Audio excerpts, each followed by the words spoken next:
China 20 வருஷமா கட்டின நெட்வொர்க்கை இந்தியா ஒரே டீல்ல கவுண்டர் பண்றாங்க. அதான் இந்த டீலோட ரியல் பவர். உங்களுக்குள்ள ஒரு கேள்வி வரும், சைனாவா மீண்டும் மீண்டுமா என்ன பண்றாங்க, சைனா என்ன பண்ணியிருக்காங்க, இந்தியாவோட இந்த ஒப்பந்தத்துக்கு சைனா எப்படி டைரக்டா தொடர்பு கொடுக்குறாங்க. வாங்க இந்த ரியல் கேமை நம்ம இப்போ பார்க்கலாம். ஒரு ஒப்பந்தம் 16 வருஷமா தாமதமாச்சு. யார் அதை பிளாக் பண்றாங்க, இதுக்கான காரணம் என்ன? ஏப்ரல் 27, 2026ஆம் ஆண்டு அதே ஒப்பந்தம் இந்தியா நியூசிலாந்துக்கு இடையே கையெழுத்தானது.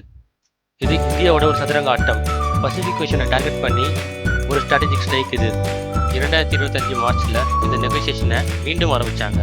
இந்த முறை வேகம் வேற லெவல். ஏன் இப்போ இந்த அவசரம்? காரணம் என்ன? ஒரே ஒரு word, China. The belt and road initiative. Pacific ஓஷனை சுற்றி ஒரு சிலந்தி வலை மாதிரி பின்னிக்கிட்டே வராங்க. டோங்கா, சாலமன் ஐலாண்ட், ஃபிஜி, ஒவ்வொரு ஐலாண்ட்லையும் சைனாவோட முதலீடு கண்டிப்பாக இருக்குது. நியூசிலாந்துக்கும் ஆஸ்திரேலியாவுக்கும் இது ஒரு பெரிய எச்சரிக்கை. 100% வரி கிடையாது இந்தியா பண்ணுற எல்லா ஏற்றுமதிக்கும். இந்தியா நியூசிலாந்து ட்ரேட் இப்போ $2.4 பில்லியன். இந்த டீலோட டார்கெட் அதை அப்படியே டபுள் பண்ணிக்கிங்க. ஒரு MFN விதி அது இந்தியாவுக்கு ஃபாரவர் அட்வான்டேஜ் கொடுக்கும். அதோட பொருள் என்னென்னு தெரிஞ்சால் இந்த டீல் எவ்வளவு ஸ்மார்ட்டாக இருக்குன்னு நீங்கள் மோஸ்ட் ஃபேவர்ட் நேஷன் கிளாஸ். நாளைக்கு நியூசிலாந்து EU நேஷன்ஸ்க்கு வைனில் பெட்டர் டீல் கொடுத்தா ஆட்டோமேட்டிக்லி இந்தியாவுக்கும் அந்த பெட்டர் டீல் கிடைக்கும். இந்தியா கேட்கவே வேண்டாம், அது ஒரு ஆட்டோமேட்டிக் அப்கிரேட். இந்தியாவோட நெகோசியேஷன் ஜீனியஸ் இங்கே தான் நமக்கு தெரியுது. ஒரு விதியில் ஃபியூச்சரே செக்யூர் பண்ணியிருக்காங்க. நியூசிலாண்டோட ஃபர்ஸ்ட் பார்ட்டி கோபமாக இருக்காங்க.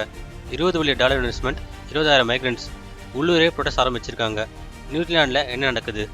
2010 ஒரு யோசனை, 2015 ஒரு இடைநிறுத்தம், 2025 ஒரு மறுமலர்ச்சி, 2026 ஒரு வரலாறு. ஆனால் பிரைம் மினிஸ்டர் கிறிஸ்டோபர் லுக்சன் என்ன சொல்கிறாரு தெரியுமா? இதை ஒன்ஸ் இன் ஜென்ரேஷன் டீல்னு சொல்கிறாரு. ஏன் நியூசிலாண்டுக்கு என்ன கிடைக்கும்? ஆப்பிள்ஸ், கிவி ஃப்ரூட், உல், லேம். இந்தியன் மார்க்கெட்டில் 0 டியூட்டி. ஃபாரஸ்ட்ரி, அலுமினியம், அயன் எல்லாத்துக்கும் 0 டியூட்டி. 1.4 பில்லியன் பாப்புலேஷனோட இந்தியன் மார்க்கெட்டில் ஒரு கதவு திறந்திருக்கு. இந்த கதவை எந்த கண்ட்ரி யூஸ் பண்ணாமல் மிஸ் பண்ணுவாங்க?